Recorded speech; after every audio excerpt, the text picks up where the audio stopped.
How much does the average real estate agent make? Well, I'm going to answer that question in depth in today's video because you as the consumer have the right to know. And if you're thinking about getting into real estate in order to increase your income, well, the outcome of this video may shock you. So subscribe to the channel and click the like button so I can hit you with the facts. Now, in my home province of British Columbia, the CBC reported that agents on average charge about the same fee. It can't be called standard, although many agents often do call it that, but it is most common. And according to them, the most common fee in BC is 7% on the first $100,000 and 3% on the balance of the sale price thereafter. Now, I personally think that it's untrue that that's the most common fee, but I'll tell you a little bit more about that later on. So if we do the math to find out how much the average agent makes, first we have to find out the average price of a property. In this case, I service the Fraser Valley region in BC, and the average home sale across all asset classes for the last month was $978,229. Apply that to the average commission, again, of 7% on the first 100,000 and 3% on the balance, and you get a total commission on average of $33,346.87. But that is the full fee on the average house. It could obviously be a whole lot more if the asset value of the property is higher, or it could be a whole lot less. And that total fee in this case includes both agents, the seller's representative and the agent representing the buyer in the transaction, as most sales are conducted through the MLS system with a cooperating brokerage. And don't forget, in BC, it's also illegal for one agent to represent both the buyer and the seller in any transaction. So there is almost always two agents involved. Now, again, where I work, this is the total fee, and it would most likely be split. And if we use the most common splits, $20,027 would then go to the listing brokerage or the listing agent, and $13,319 to the buyer's representative. But now you have to ask, how many homes does the average real estate agent sell in any given year? And I'm actually going to give you a second here. Please pause the video right now and tell me down below in the comments how many homes you think the average agent sells in a 12-month period. Go ahead, I'll wait.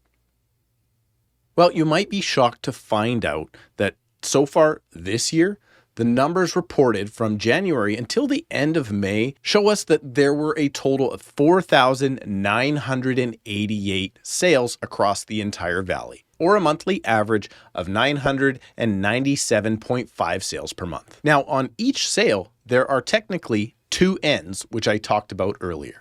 One for the buyer's agent and the other for the agent representing the seller. So let's put that at a total of 1,995 ends per month. And in my area, the Fraser Valley board, there are currently 5,195 agents licensed under the board. Do the math again, and you will find out that this puts us at 0.38 ends for an average agent in any given month, or 4.6 sales per year per agent. Now, with that 4.6 sales, let's assume that half of them are the buy side of the transaction and half are the listing side, splitting that original $33,346.87 in half, down to $16,673.43 times 4.6 equals $76,697.80. Now, that in and of itself is a pretty good living, but let's dive a little bit deeper. This is what we call GCI, or gross commission income. And that gross would then be if the agent themselves was average. But then they have expenses. As a rule of thumb, most brokerages or the company that the agent contracts for, they want to charge their agents on average about $10,000 per year. This can vary with different business models, but as a general rule, that's what we're going to use because we're talking averages here. Then you have licensing and board fees, continuing education costs that will run about another $2,500 a year. And again, let's assume two of those deals that were done are on the listing side, meaning that you actually have to now advertise the listings that you have. So let's put that again at about $2,500 each times two, bringing your net down another $5,000. And then all of this is before any shameless or shameful self-promotion. We as agents have to advertise ourselves. We have to buy signs, business cards, and pay for websites. So conservatively, I'm going to say that's another $1,500 per year. And this has nothing to do yet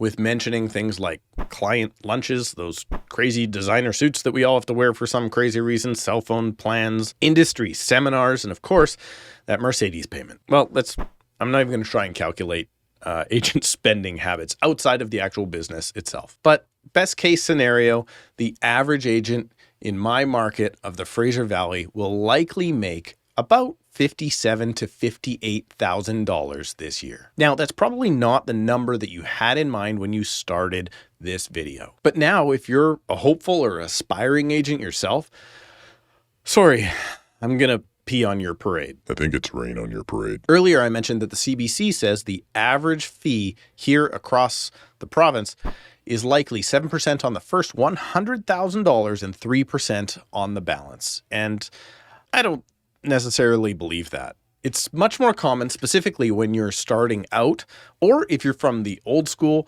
that you're going to see numbers closer to 7% on the first 100,000 and 2.5% on the balance, which would knock off about another $4,391.15 per transaction. And again, splitting that into buyer and seller sides, you could possibly see the average rate come down by another $10,098. And worse yet, this is if average itself was average, and average was a thing, but it's not. This is because there's another 15,000 or more agents in the Vancouver board area that you're also competing with, which do about 30% of the sales here in the Fraser Valley board area, but we cross over into their board as well. And often to make what we call the Medallion Club, or the top 10% of all agents across the industry, you have to sell, get this, 8 homes per year. So if the top 10% is selling 8 homes per year, there's no way the 50th percentile would be selling 4.6, meaning that the average of 4.6 homes per agent, it's an average. But the median sales per agent is very likely 0 to 1 homes per year. 1 homes per year? So just think about that for a second. The average agent is only selling a home about once every 3 months or so. And it's even more likely that 50% of all agents will sell 1 or fewer homes in a 12-month period. If you would like to discover more about real estate commissions and why they seem so wacky with our tiered system here in BC, check out this video right now that will explain real estate fees from top to bottom and front to back.